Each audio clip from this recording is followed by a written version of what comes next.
xam si peut-être boo dee wax olof bi de trop du ñu mën a comprendre. parfois aussi dinañ la permettre mun nga ko sax jàllale en pulaar. pour que ñoom tamit ñu mën a comprendre facilement.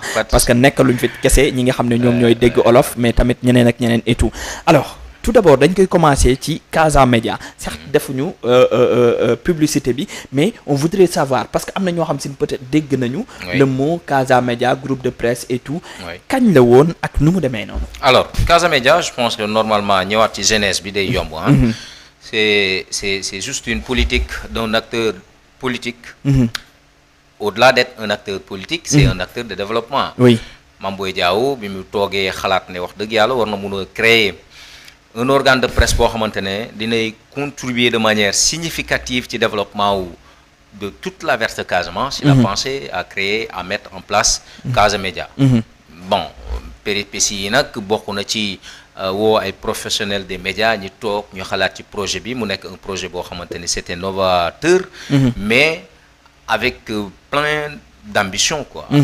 Bon ñu mettre en place le projet Casa Média Mame Boye xalaat ci comme nu ma ko waxee ak ay acteurs yi nga xamante ne si ni vraiment seen xam-xam dafa màcce ci wàllu woowu noonu ñu mettre en place le projet Casa Média à Kolda bu ñu ko mettre nag en place mu des ressources humaines bi ñi nga xamante ne ñoom ñoo war a mën a ñëw doxal le projet Casa Média ñu xalaatoon ci des acteurs des médias ak ay professionnels techniciens et professionnels des médias yoo xamante ne si ni vraiment jot nañ def seen wàll ci wàll yi nga xamante ne si moom moo soxal wàllu presse fii ci biir réew mi donc ñu jëloon ci des ingénieurs de son yi nga xamante ne si ni ku ci mel ni Pervier Seck jaar fi nga xamante ne si ni 2STV jaar fi nga xamante ne si ni mooy groupe Excaf Telecom nekk fu bëri ba tey jamono ji sax actuellement moo ngi des Sport TV jël ci Ousseynou nekkoon ITV nekkoon DTV le réalisateur jël si ñuy bëri ñoo xamante ne si ni vraiment c'était des professionnels des médias bu ñu jëlee ñooñu nag comme toute entreprise da ngay jëm a régulariser wu formaliser wu ak ñi nga xamante ne si ñoom ñooy di les employés mais au-delà de cela entreprise bi si jëm boppam mu formaliser wu waaw mu nekk une vraie entreprise mu jël ay liggéeykat ñooñu tamit aussi formalisé wu diir bu ñu ko créé nag léegi def na ñaari at ci biir ñaari at yooyu entreprise bi ci ay doxalinam mu paraphé ak ses travailleurs 2 CDD maanaam 2 contrats à durée déterminée. Normalement la première année avec le CDD au terme on était au deuxième CDD qui est arrivé au terme aussi normalement fii nii may toog di wax ak yow beneen contrat bu dugg foofu noonu CDI la war a doon contrat à durée indéterminée parce que 2 fois nga am droit de renouveler ko évidemment donc loolu moom mooy Casa Média bi ko le promoteur xalaatee ànd ceeg ñi seen xam-xam màcc ñi mettre ko en place jot nañ liggéey 2 ans 2 ans yoo xamante ne si ni on a accompli un travail extraordinaire un travail de titan laa lay wax parce que l'objectif de Casa Média était de participer au développement de la Casamance de la haute basse ba moyenne Casamance te loolu on a contribué à ça on a des correspondants à Ziguinchor on a des correspondants à Sédhiou correspondants pratiquement un peu partout pour un peu assurer le maillage des territoires. Absolument. Tout ce qui était information, tout ce qui était promotion de la Verte Casamance, Casa Média def ci taxawoon de manière incommensurable. Ah oui, parce que man doon naa leen suivre te j'avais vu le travail bi nga xam si ne moom ngeen doon def. Oui, excellent, c'était excellent. Voilà. Au niveau de la rédaction, ñu jël mettre en place Abdoulaye Wanyanga, quelqu'un qui aujourd'hui moom it def na ay preuve am ci le secteur de la presse. Absolument, oui.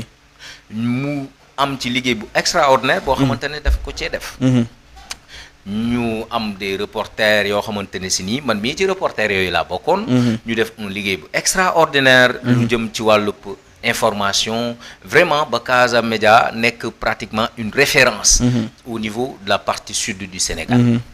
Parce que Mame Boye dafa toog mu ne ah bon voilà comme ay télé Kaolack bi nu mel. télé Louga ak ainsi de suite. pourquoi pas aussi Kolda. am télé mais télé nag boo xamante ne si nii. day jàll jéggi. fu mission télé yooyu noonu ma cité nii yam ñun dañuy couvrir Ziguinchor couvrir Sédhiou couvrir toute Kolda, mais aussi couvrira la Guinée-Bissau. Ok, parce que yeneen télé yi lu ci mel ni genre région yooyu ay télé locale lay doon parce que foofu rek lay yem évidemment quoi. Voilà. Évidemment mission yooyu noonu yëpp nag ñu matale ko parce que dañ doon jàllale et on a été un peu partout sur la verte Casamance pour faire en tout cas des reportages, grands reportages, dossiers, magazines, enquêtes ci sujet yëpp ñu liggéey pendant 2 ans léegi nag bu ñu liggéeyee pendant 2 ans yooyu noonu yëpp tout n'était pas rouge hein. loolu moom moo waral ma ñëw fi toog fas yéene waxtaan ak yow. Je vous ai dit que ne au-delà la boîte tamit man booy réfléchir ci lu am solo ah. mooy mettre en place un directeur général El Hadj Guissé un ancien de la Sud FM. koo xamante ne si ni vraiment moom tamit il maîtrisait le secteur. ñu liggéey am solo. ku ci nekk joxe ci as tuutam boo xamante ne si ni moom la am ci xam-xam ak dévotion. ñu doxal affaire yi nag def na 2 ans avec ces péripéties remous gauche droite xëy na dañ ciy dugg tuuti. waxtaanee ci parce que moom moo ñu tax a toog fii nii. lépp li nga xamante ne si nii au cours de ces 2 ans là a été des irrégularités wala soit un manque de respect des droits des travailleurs moom moo tax man ma ñëw toog fii ñu fas yéene ko waxtaanee. L'objectif est justement d'interpeller le promoteur, son administration et pratiquement tous les Sénégalais. Pour que vraiment ñun les ex-travailleurs de Casa Média ñu jotaat ci li nga xamante ne si moom mooy suñuy 10 mois d'arriérés de salaire. 10 mois. waaw fukki weer yoo xam si ni kenn fayu leen. fukki weer yoo xamante ne si ni kenn fayuñu. mais loolu metti na de. mais c'est intolérable. Imaginez-vous, je vous ai dit que Casa Média a pratiquement une existence de 2 ans. Nous paraffé de CDD. Donc normalement le 3e contrat devait être un CDI comme je l'ai martelé tout à l'heure. Mais le 2e CDD, excusez-moi, le premier CDD tout était réglé. On travaillait correctement, les salaires arrivaient à temps, peut-être le directeur, voilà, il passait de gauche à droite et le PDG lui aussi accompagnait la boîte. Mais nous avons un 2e CDD. Renouvelé avec un 2e CDD, bon, vraiment, les espoirs étaient beaucoup plus grands. On est vraiment, comme on a assuré le maillage aujourd'hui, Casa Média s'est imposé sur le paysage médiatique. Bon, voilà, dañuy gën a mën a envolé wu. Ouais, parce que comme première kii bi lépp c'était ok. mais am yaakaar ni affaire yi day gën a yokku. Billahi, mais arrivé au 2e CDD, c'est Naomar. Ben, on est resté 11 mois sans être payé. Il a fallu que pratiquement au terme donc de ce 2e CDD, qu'ils essayent de régler les 2 derniers mois. Mais il y a petit ay tranche nañ ñu ko doon fayé. Donc aujourd'hui, ils nous doivent 10 mois d'arrière de ça. Mais yéen kay dafa mel ni kon 2e CDD bi daanaka fayeeku leen ci benn yoon. Fayeekuwuñu ci dara. Et amoon ngeen courage chaque jour ngeen xëy dem liggéey. Mais comme je l'ai dit tout à l'heure, la Casa Média, mais c'était un projet boo xamante ne ñun ñëpp dañ ko gëmoon ku ci nekk def ci son sien en réalité pour mu dem loolu moo taxoon cet engagement là peut-être xëy na nag bokk na ci li nga xamante ne moom moo waral loolu parce qu'on a été très diplomatique et très compréhensif compréhensible ci par rapport ak agissement wu le promoteur de la télévision mooy El Hadj Mame Boye Diao maire de Kolda parce que ñun toog nañ fay ñuy continuer di liggéey essayer d'entamer des pourparlers mais finalement ces pourparlers n'ont pas abouti parce que fii ma toog ak yow di wax ak yow ba léegi kenn fayuñu suñuy 10 mois de salaire et puis le plus grave mooy que ne communiqué wuñu ak ñun waxtaanuñu ak ñun dara essayé wuñu sax comment dirais-je rassurer ñu ne que est-ce que dinañ jot suñu xaalis ou pas. ok léegi balaa may ñëw ci waxtaan boobu parce que li nga wax ni c'est intéressant 10 mois yoo xam ne si ni fayeeku leen ba tax ngeen créer benn collectif est-ce que collectif bi bëri woon ngeen wala c'était juste benn nombre bu xaw a yem wala. Oui, mais c'est comme dans toute entreprise boo créer un collectif pour revendiquer quelque chose chaque travailleur est libre de participer ou bien d'intégrer ou pas. Bon, ce fut notre cas. On a créé le collectif parce que nous jugeons nécessaire. Le collectif, auparavant, c'était pas d'aller faire une médiation, c'était pour faire une médiation de manière très normale, très diplomatique. Nous attendons pour nous dire sur Khalis et que le PDG et son administration mettent des gaz. Voilà, c'est 10 mois et de dingen ko jot. dalal seen xel quoi. dalal suñu xel. loolu taxoon ñu créer ce collectif là. mais pas jëndi si presse bi wala def ay point de presse wala sax comme nuñ ko bëgg a defee xëy na dinañ ci yegg. porter le dossier au niveau du tribunal. ok maintenant bu ñu créer ce collectif là. Il y a eu des gens yoo xamante ne si nii des travailleurs de Casa Média yu ne ñoom vraiment bon ñoom duñu ci intégré parce que dañoo am seeni raisons yu personnelles. Nous on n'a pas ce problème comme je l'ai dit hier. ñun amuñu problème avec ces gens qui n'étaient pas du tout membres du collectif. Parce que pourquoi la majeure partie de ces derniers là étaient des alliés sympathisants ou d'ailleurs même des amis de Mame Boye Diao ñoo xamante ne si nii au-delà du côté professionnel, peut-être qu'il y a un côté qui est lié. Ils ont leur droit de ne pas intégrer donc, le collectif pour revendiquer l'alignement. Mais son nous n'y pas son nom. Nous sommes à côté. Nous avons des droits, c'est des raisons. Mais nous, on a décidé en réalité de créer un collectif pour revendiquer l'alignement. Ok. Le collectif, nous, on a été très diplomatique et très respectueux.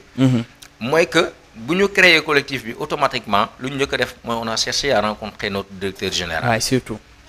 Le directeur général nous a reçus, nous sommes avec le directeur général, nous avons expliqué la situation elle est comme ça. On a eu un premier CDD, une première année qui était OK financièrement. Mais deuxième année, il y a eu quelques peut-être problèmes, et ainsi de suite.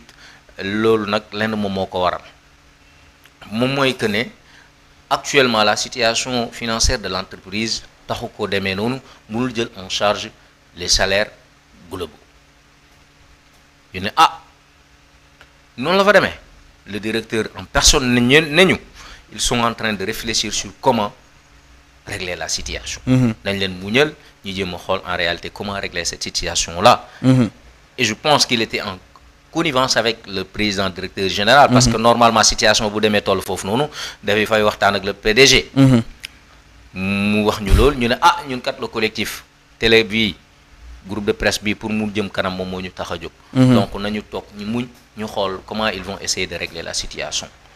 On est resté encore des mois, pas de communication, pas d'ailleurs même de gestes, sincèrement, voilà, vous souffrez. Même pas de retour pas de retour.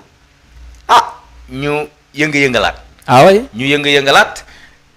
Si nous entamé des grèves, après le PDG lui-même a mandaté un médiateur, et ce même médiateur est venu avec le directeur général pour nous talk ñu waxtaan. Bu ñu toogee nag ñu waxtaan. Nous arrêté suñu yëngal yu ñu doon def parce que nak dañoo bëggoon entamer une grève. Ñu ne ñu arrêté leen grève bi le président directeur général El Hadj Mame Boye Diao nee na il va essayer de trouver une solution pour régler la situation. Ok. Ñu ne waaw kay ñun de loolu lañ doon xaar ñu fay. Léegi nan lañ koy régler ak ban app lañ ñu jox ñu ne ñoom dañuy jéem xool nan lañuy xaare ba benn mois yi nii di ñëw. ñu jéem a xool nan la ñuy commencer fay les salaires parce que actuellement moom si jëmu boppam financièrement taxawul mais xam nga rek boo bëggee liggéey. te nga am sa bébé. un projet boo xamante ne bëgg nga mu yegg fenn fi. ñu ne kon noonu la fa demee. waaw baax na nañu jéem a xool nan la ñuy accompagner toujours le projet mais aussi gëm li nga xamante ne si ni administration bi ak le président directeur général loolu la ñu wax. mais rax si dolli. Le promoteur lu mu wax. Comment dirais-je le médiateur xam nga moom moo accompagner ces négociations. Oui. Mais loolu noonu bu ñu ci jàllee ñu gis ne def nañ benn effort fay benn moitié de salaire. mooy ci biir 12 mois yi xam nga 10 mois la ñu yoral 12 mois yi fay nañ 2 mais 2 yooyu yëpp c'est par des moitiés de salaire lañ ko doon fay. maanaam par tranche quoi. ay tranche lañ ko doon fay. Lañ ko doon fay au moment où des travailleurs étaient là-bas. C'était des locataires dañoo loué. doon lekk di ndik di añ di reer. di jël seen transport seen xaalis bopp di def transport di ñëw di liggéey. Ok mais dafa am loo xam si ni boobu ba léegi dégguma ko maa ngi déglu. parce que wax nga kenn yëngal ngeen médiateur ñëw na benn boo xam ne si ni tamit peut-être kenn ku nekk ci administration bi direction bi et tout mais dëgguma benn yoon foo xamee ni wax nga ni yéen seen bopp daje ngeen ak ki nga xam mooy nday mbill ji muy Mame Boye Diao. Oui. Après c'était la première rencontre. La première rencontre, il y avait le médiateur, le directeur qui représentait son administration et le PDG. Ñu def première rencontre boobu noonu. ñu dig ñu loolu. Léegi deuxième rencontre bi nag moom le collectif bi mandaté ses représentants. ñu toog ak le PDG El Hadj Mame Boye Diao. Le PDG El Hadj Mame Boye Diao ne ñu. D'ici octobre dina présenter un plan boo xamante ne si nii wala une stratégie si vous voulez boo xamante ne si nii moom mooy régler la situation là ñu ne d'ici octobre.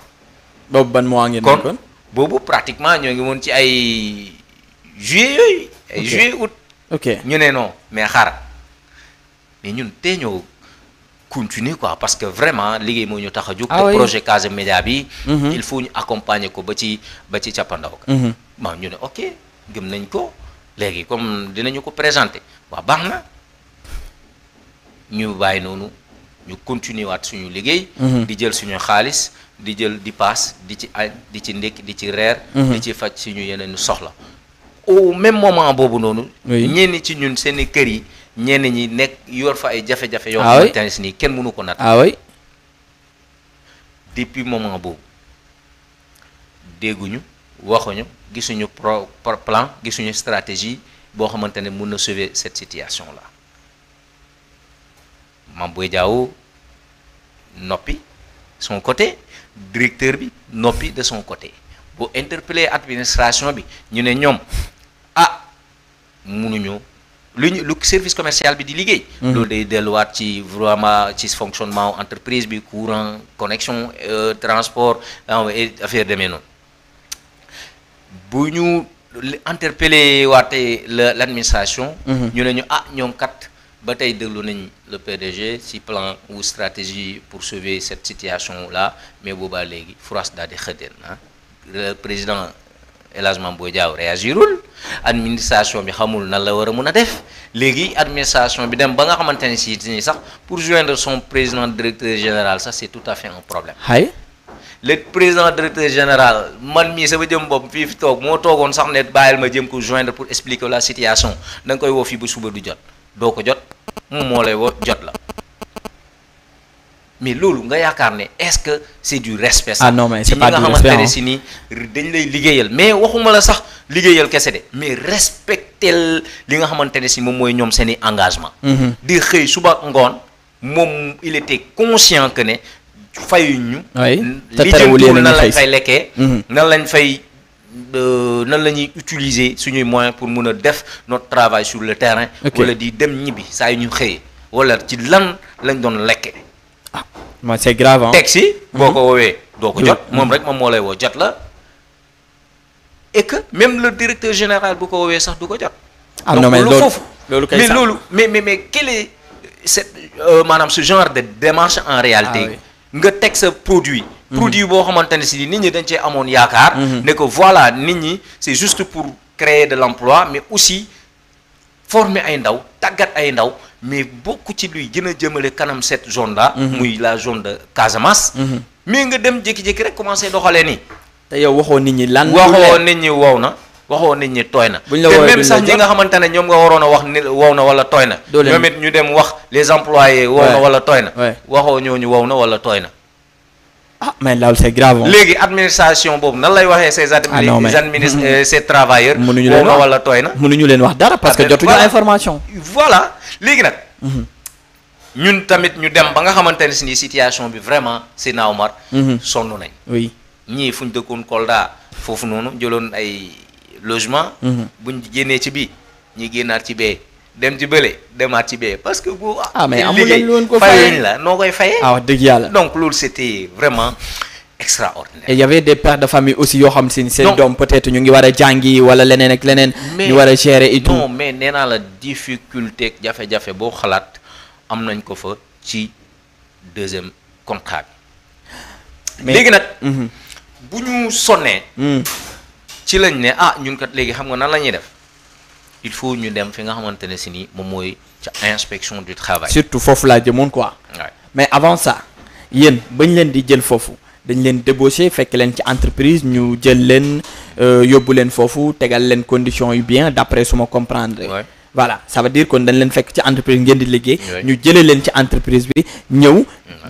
bàyyiloo leen seen liggéey. ñëw commencé loo leen liggéey fii nii. ngeen dem 1 an. après voilà nekkaat ci situation. nekkaat ci ay difficultés yoo xamante ne si sincèrement amul app xam nga comme nu mu la ko waxee rek ñu jëloon fii nii yóbbu. ñenn ñi xam nga man ma dem liggéey Kolda pratiquement fierté la ci man. oui ku mel ni Ablaye bi ma cité sànq. mu dem fa liggéey fierté la ci moom parce que ñun on est des Kolda. waaw si ay Kolda naabe lañ en réalité. bu ñu fa delloo liggéey dafay am solo lool ci ñun. et ñun ñëpp objectif boobu la ñu yoroon mais au-delà de cela y avait des confrères y avait des collègues yoo xamante ne lu ci mel ni Ousseynou. bu muy ji ITV di dem Casamédia boobu mooy woon ci dara. Pervier bu muy quitté Pervier ingénieur de son la day liggéey freelance bu mu doon bu muy def rek normalement rek mën na ko ci génne. mais mu engagé wu ci entreprise. mais ça veut dire que kooku daf bëgg le développement de cette entreprise là. man mii sama jëmmu bopp mi nga xamante ne si nii maa ngi woon Excaf Télécom. bi ma fi jógee dama delluwaat ci rajo bi nga xamante ne si moom laa nekkoon. toog fa di liggéey ci jàmm ak salaam di toog di liggéey ñu proposé ñu ce projet là on a accepté. parce que au-delà de cela fa lañ dëkk. mais aussi dañoo bëgg liggéey bi ñuy def. ok ñu dem. après mu xew li nga xamante ne si moom moo ci xew lépp. mais comme nu mu la ko waxee gis nga bu ñu toogee ba finalement après. noppi gi tekki tekkaaralu PDG bi El Hadj Mame Boye Diao jaaxal yi administration boo ko laajee mu ne la PDG bi de wax dëgg yàlla comprendre ñu sax lan moo tax boo ko woowee pour nga jot ko problème la moom rek moom moo lay jot. te joxu la benn information bu fiable. voilà plan bi mu ñu proposé woon plan boobu noonu xamuñu sax fu mu jaar ba ñu ne léegi xam nga nu ñuy def. ñun wax nañ ak administration bi. amuñu solution. PDG. interpellé nañ ko diggoon nañu fi dara. gisuñu ko. léegi xam nga nan la ñuy def nañ dem ca inspection du travail. On a rédigé une lettre d'interpellation à l'inspecteur. Inspecteur bi nag ci biir lettre d'interpellation bi luñ ci defoon. mooy monsieur l'inspecteur ñun de ay ndaw yuy liggéey ci entreprise de presse bu Casamédia la. def nañ fi ñaari at bu njëkk bi amoon nañ un CDD boo xamante ne si ni gisuñu woon suñu justificatif de contrat maanaam ñun daal signé woon nañ ay contrat yoo xamante ne dañoo waroon am exemplaire. exemplaire bi dem inspection et l'employeur am exemplaire gisuñu ci situation yooyu nag. premier CDD bi bu jeex.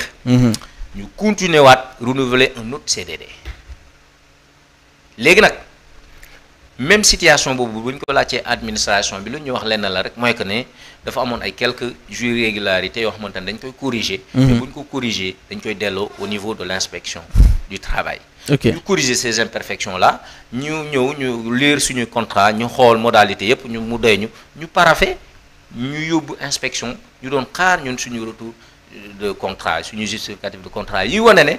ci ay base yu légal lañ nekk ci entreprise bi. ne dañ fa am ay contrat yu wóor yoo xamante ne si ni voilà moo ñu lié ak l'entreprise. yooyu ñuy xaar.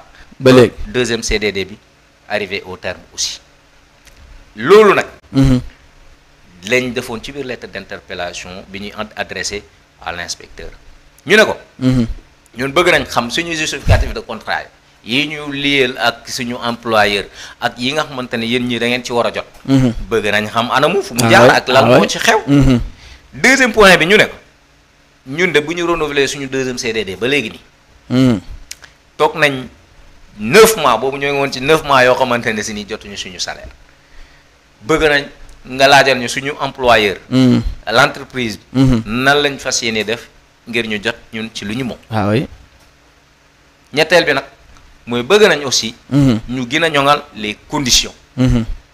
même si je reconnais qu'à Casamédia il y avait les conditions escomptées parce que oto ngi fa woon ñaari moto ngi fa woon yoo xamante ne si nii dañ doon def suñu liggéey. pour le mais terrain des fois des fois fu ñu doon yenn conditions yi ak ñi nga xamante ne ñoom ñoo doon jógee fu sori. da nga doon gis lu ñu doon jaabantee dafa métti daal. ñu bëggoon ñu améliorer ces conditions là mais loolu ci suñu droit lañ nekk en tant que travailleur. Ah oui. Et puis inspecteur woo l'entreprise bi le directeur général El Hadj Guissé moom moo représenté woon l'entreprise. représenté aussi le PDG. ñun en tant que collectif on a tenu à ce que tous les membres soient présents. On pouvait vraiment dire que voilà on peut citer 2, 3, 4 personnes yoo xamante ne ñoom ñoo représenter les travailleurs. Mais on a dit non ne ñun ñëpp ñu dem ñu toog ñu wax. bu procès verbal de conciliation bi génnee. ñun ñëpp ñu signé.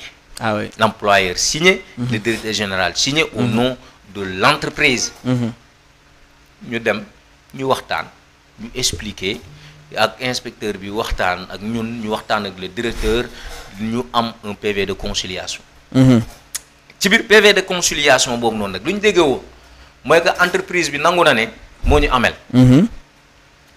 waaye itam moom reconnaître na que situation financière am mënul koo permettre.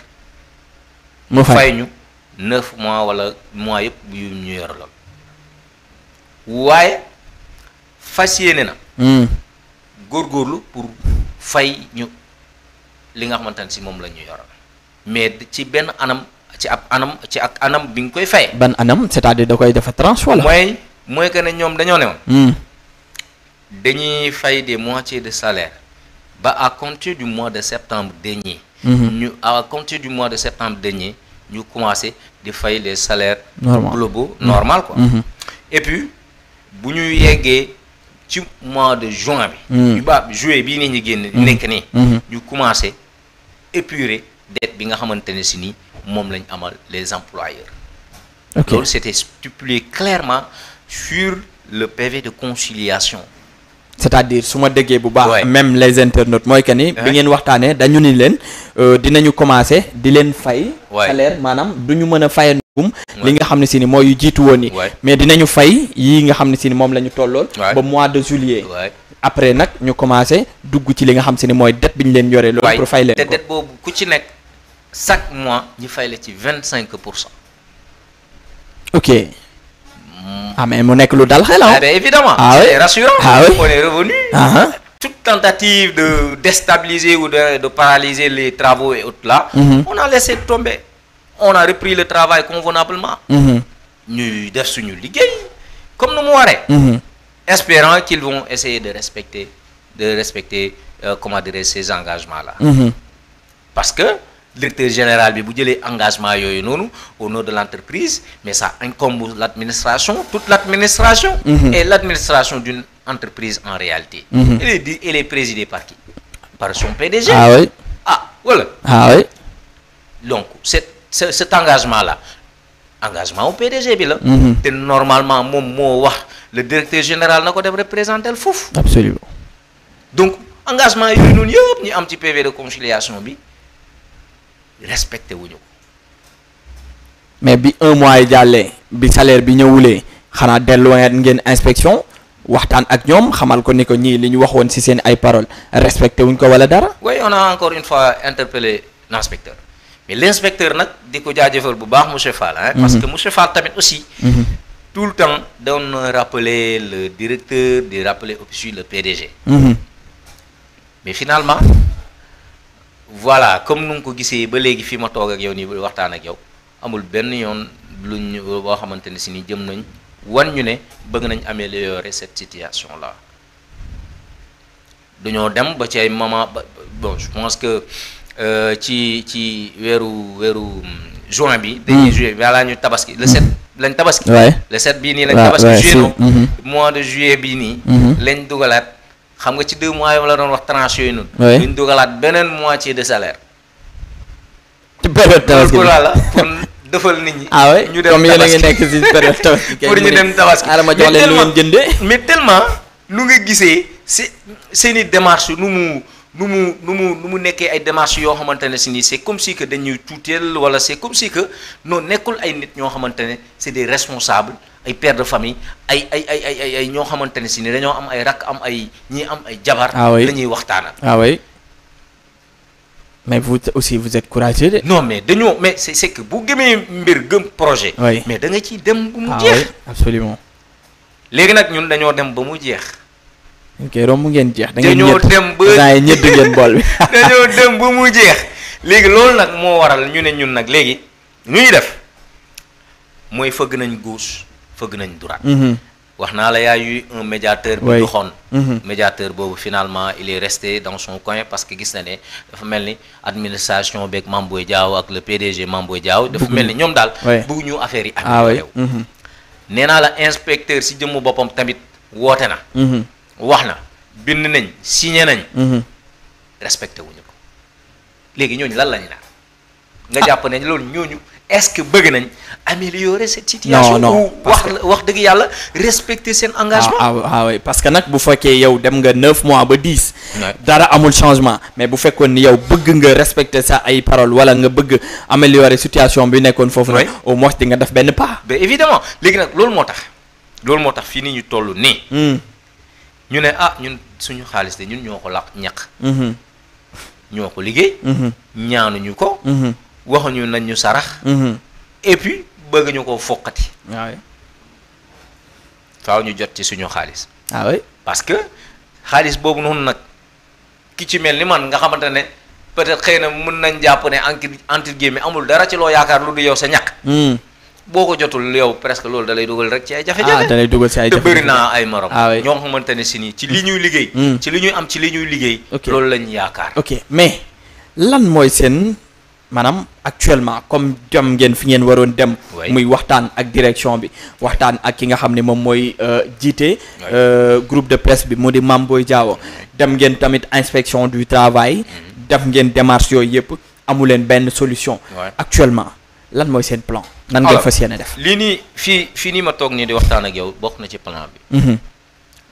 dem si les médias évidemment duñ ci sori nag. comme nu ko ñëpp jàppee ne que nous allons essayer de vraiment continuer ce tapage non dañoo bëgg Mame Boye Diao mi nga xamante ne si nii bu ma jëloon fii nii suma téléphone bii nii di ko woo. du ma ko jot moom rek moom moo ma mun a jot mu jotee ci lii. ah oui mais mu woo leen sax. wala moom bu ci joteewul ci lii. ñu jottali ko ci lii. ñu wax nii ak nii la ci demee buñ ci noppee nag. dañuy porter l'affaire au niveau du tribunal. ah mais ah oui. on a déjà contacté un avocat. Maître Diallo. Maître Diallo moom si jëmm boppam engagé wu na ni dinañu accompagner ci dossier bi yoral ñu ko pour ñu jotaat suñu xaalis. ah oui. dinañ nag mais aussi nag envoyer des communiqués. un peu partout. pour nit ñi xam situation bi nga xamante ni si ni moom lañ nekk di dund. parce que nag maintenant. ah oui dund nga sacrifié wul pour benn entreprise et cette entreprise là deful benn sacrifice loolu tamit yaakaar naa ne vraiment dees koy xoolaat. et ce qui est plus grave dans tout ça mooy que ni yow nga fekk ay ndaw yoo xam si ni ñu ngi nekkoon jàpp ci dara. nga gëmloo leen ni leen bu ngeen ñëwee fii di ngeen liggéey dinaa leen fay lii ak lii jox leen benn rêve boo xam ne si ni ñoom tamit tax na ñu bàyyi fa ñu nekkoon dem foofu di dund beneen situation bu gën a compliqué. loolu tas yaakaar mënu ko. c'est vrai que la nga wax nii sax dafay fàttali tuuti sama mémoire ci par rapport ak yenn ci commentaires yi mooy dégg. J'ai vu avant-hier je pense un commentaire. qui disait que ne waaw nekkoo leen woon ci dara. Mame Boye Diao ñëw jox leen liggéey. dégg nga. bon man du ma jël exemple ñeneen ñi nga xamante ne sital naa leen man je prends un exemple ci man rek. koo xamante ne si nii def nga Raay bi FM. nga def Safina FM. yaa ngi dégg. nga def groupe Excaf Télécom. léegi yow lan moom moo la dese. mais boo nekkul woon ci dara. yow amoo expérience. moom du la jël di la teg foofu. balay jox responsabilité évidemment te gis nga man fu ma jaar foofu noonu yëpp. mais y a d'autres gens yoo xamante ne si nii jaar nañ fu gën a extraordinaire foofu. ah oui et pourtant ñoo ngi woon foofu. donc pour dire. que ne yow nekk woon ci dara et que gars yi ñoom nee naa la man le jour où il m'appelait maa ngi journal. bu ma paree laa ko rappelé waat mu proposé ma le projet je dis que ne man c'est un projet qui me va et voilà dañuy dem ñu parce que fa laa dëkk. waaw c'est ça way parce que yow sànq bi nga koy wax sax yaa ngi naan fierté la nga dem liggéey pour sa dëkk fi nga xam ne si ni sa gox la nga liggéey fa et même boo nekkul woon ci dara yow da ngaa dem avec ton expérience moom mu jël la am ci yow yaakaar nga koy liggéeyal te yow comme ba nga fa nekkee durant les 2 ans yëpp amul benn erreur wala faute bu lourde boo xam si ne tey bu demoon war na ci mën a sukkandiku